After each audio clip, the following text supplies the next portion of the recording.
Now it's time to take a big step up. We will leave now the boring law documents aside for a bit and start talking more technique and considerations. We still keep the rules in mind we learned, of course, but we also put it into a more practical aspect. Welcome to your next lesson about sequencing. Our starting point is the same as always in Billund, where we will be following the paths of arrivals, where we will focus on structure, what your considerations should be, when to make those considerations, and how to choose the right ones. There is a lot to go through. So the way this will be attacked is looking at the three different aspects doing an approach: lateral path, descents, and speeds. The considerations for these varies a lot depending on where on the approach the aircraft is, so I will also divide this section into further three parts: initial phase, intermediate phase, and the final phase. Within each of these phases, we will go through the three dimensions of the airplane path. This will serve as the easiest way to highlight in which phases to make which considerations and progressively follow the situation to the end. It all starts again with Scandinavian 123 approaching from the north, and he is inbound to Otnef at this point. We also have Scandinavian 456 approaching roughly from the same direction. Now, we talked about the path, descent, and speed, but in all phases there is something you must first consider: the sequence.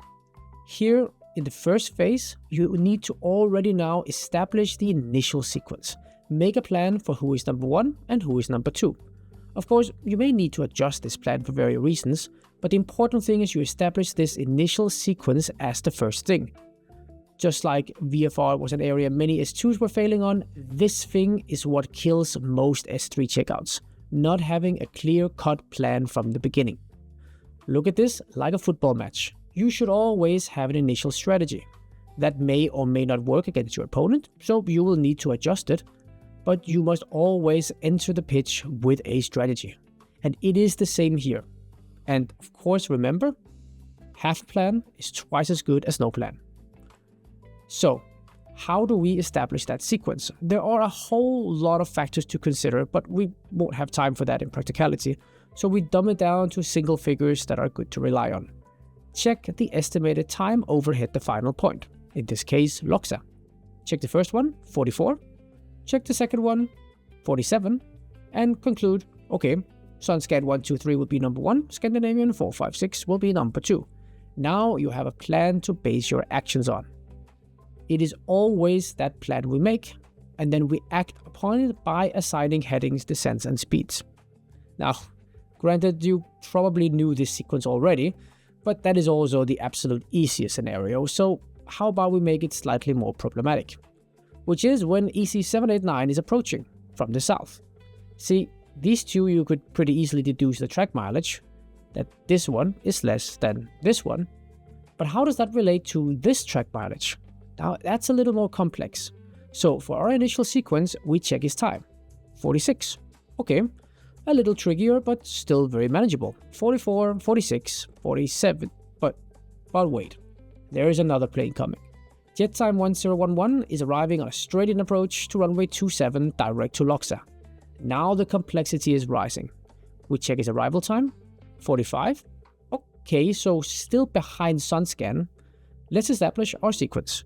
Number 1, number 2, number 3, number 4. But this is just initial, because while this here is slightly more interesting than the two up north, this one here, that's just a bag of trouble and complexity waiting to happen. So we return back to this in a while, but let's not get ahead of ourselves. An important point on this: you need to establish sequence by experience, not by training with your mentor, but by observing and seeing as many different scenarios as you can possibly see, and then trying to train yourself every time by asking, how would I establish this initial sequence? Now that we have established our sequence, we also need to act upon it. We know it's going to be tight because they're only separated by 1 minute, all of them pretty much. So we need to start with what we know. And generally it is difficult to do much at this stage with this string of aircraft, namely because an action to this guy would affect everybody behind him, and as the while not really knowing where he will fit in. It's quite tricky.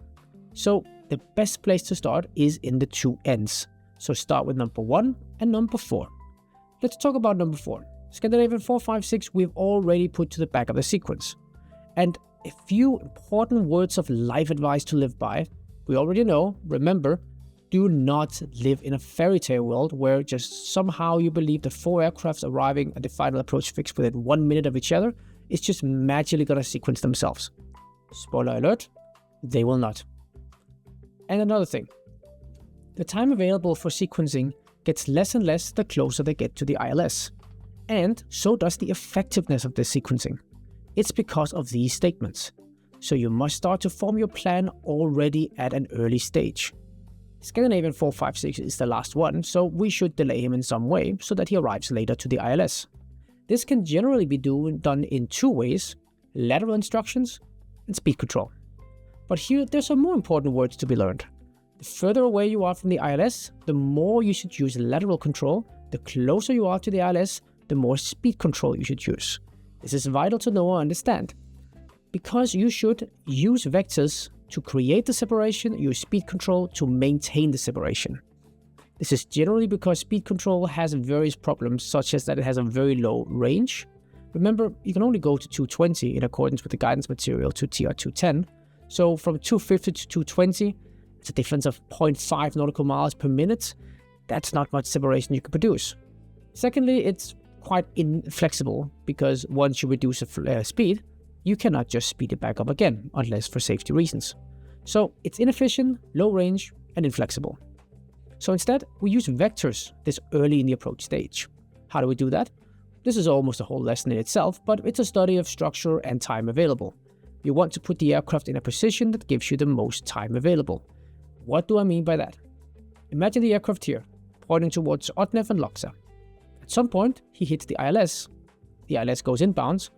You may have 6 minutes or here to sequencing him and everyone around him properly, and now this guy then needs to turn final. Turn him close, maybe he needs 5 minutes. Turn him very close, maybe he needs 4 minutes. Turn him downwind, you have infinite minutes. This is an ideal place because now he's no longer tied to a specific time or a specific point in space where he needs to get an inbound turn, but merely the time he turns to be behind whatever aircraft he is behind. So we strive for that downwind heading when we do sequencing. So options are what then? He's so far out that you obviously can't give him a downwind here because he will just fly out of your airspace. So we go back to our pattern. This one, just like the one you learned for VFR doing US2. Get them into that pattern, just slightly larger. Optimally is 5 to 10 miles from the center line on a downwind heading. So unless you are absolutely sure on what you are doing, this is the optimal plan that leaves you the most flexibility and overview. So now we give him an initial turn to a heading of 170 to then take him towards the pattern and then turn him downwind.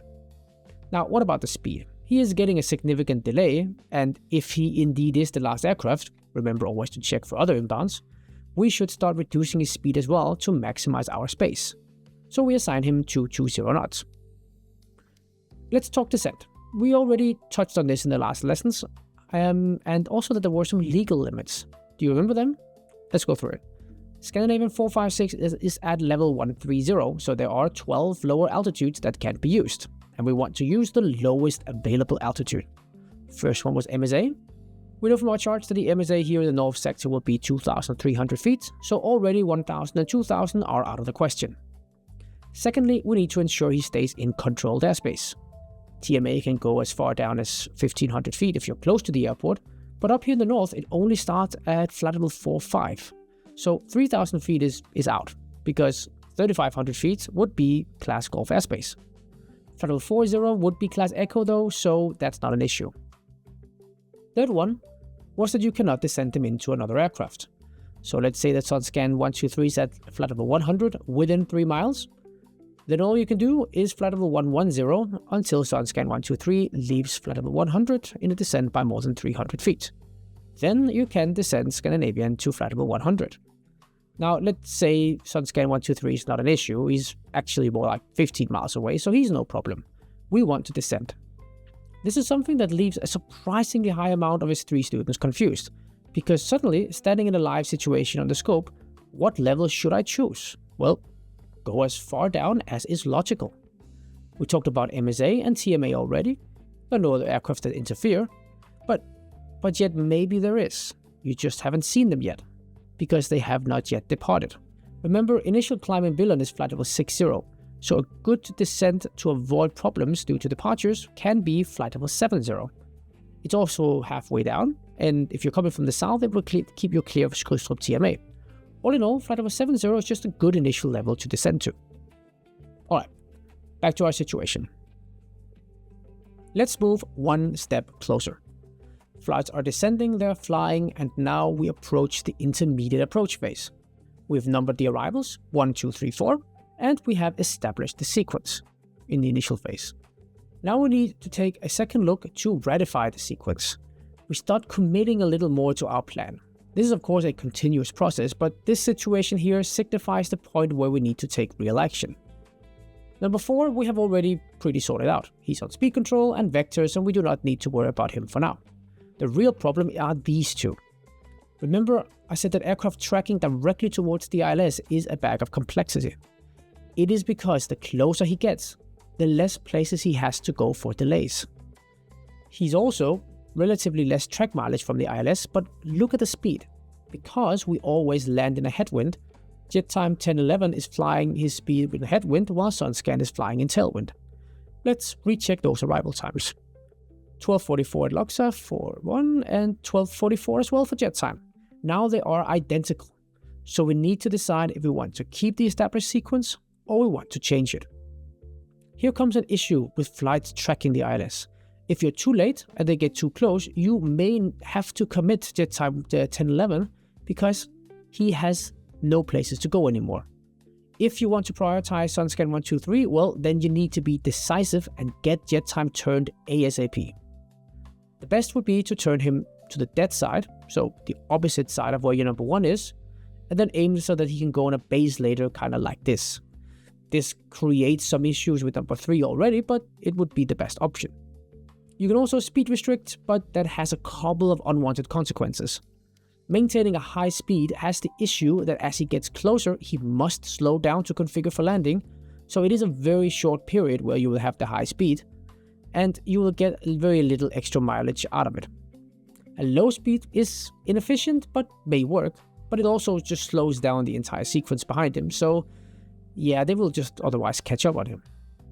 In this case, in this situation, maybe an easier decision is just to let JetTime 1011 be number 1.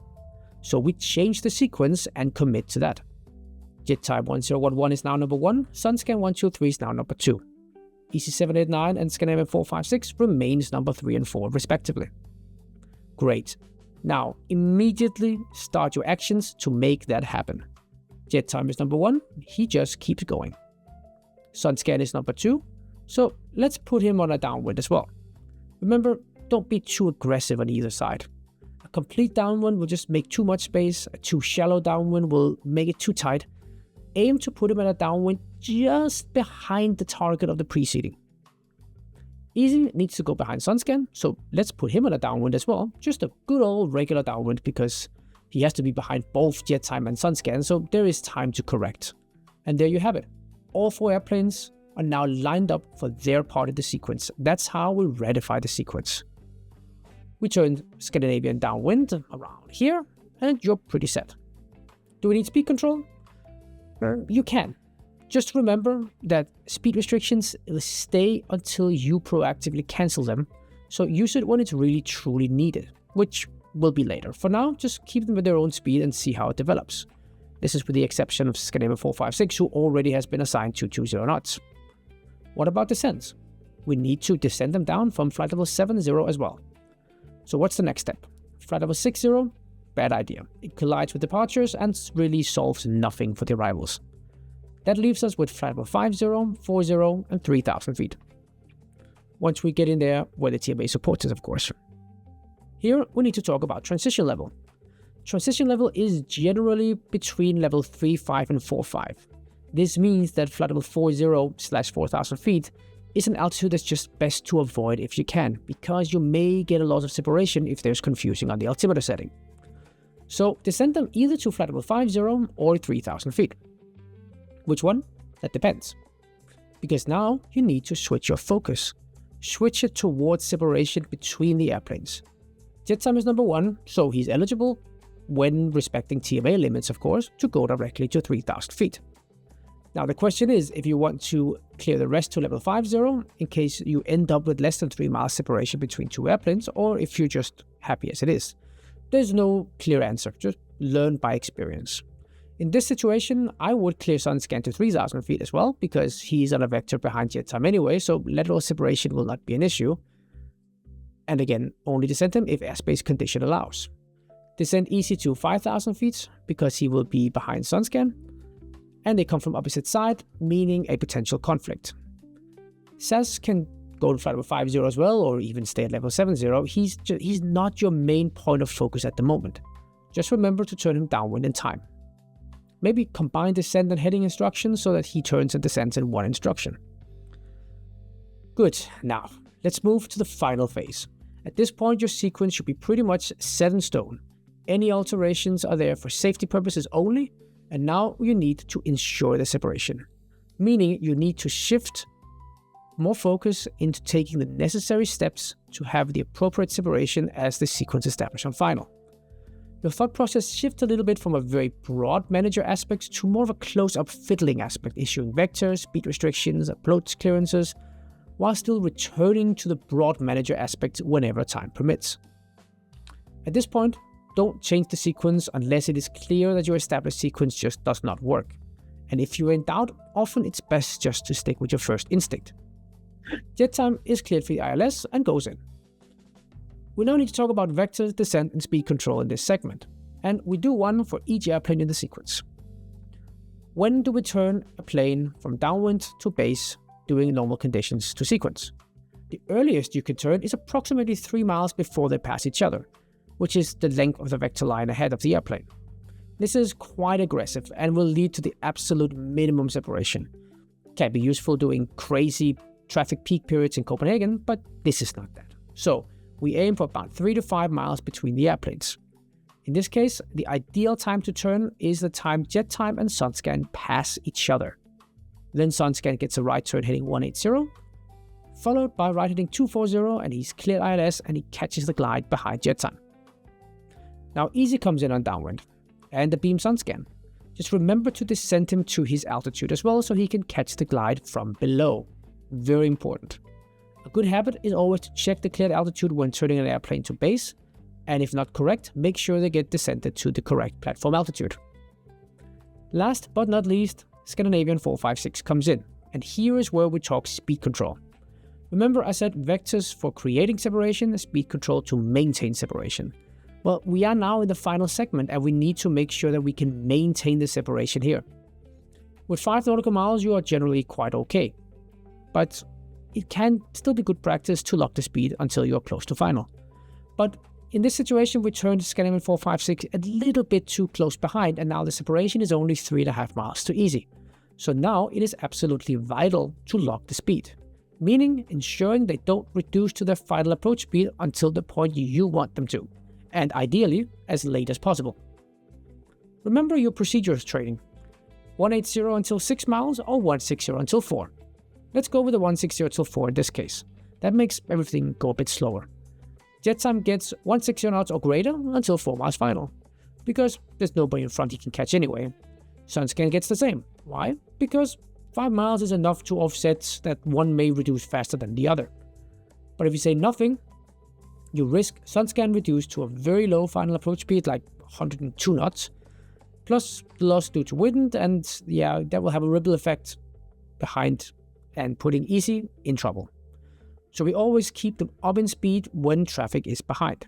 Easy gets the same, 160 knots or greater, until 4 miles final for the same reason as Sunscan. Then you can go to SAS behind. He will get 160 knots or less, or just 160 until 4 miles final. That way, you're not creating any extra separation necessarily, but you're ensuring that they won't catch up on each other until at least 4 miles. If you have no traffic behind, you can also just say reduce to final approach speed. That's it, there you have it, you have successfully sequenced 4 aircraft into the ILS. For the departures, there are not really any specific considerations when taking Billund. Hopefully this was a learning experience for you. You've now done all the 3 parts. You may now continue on your course. Thanks for tagging along. Class is dismissed.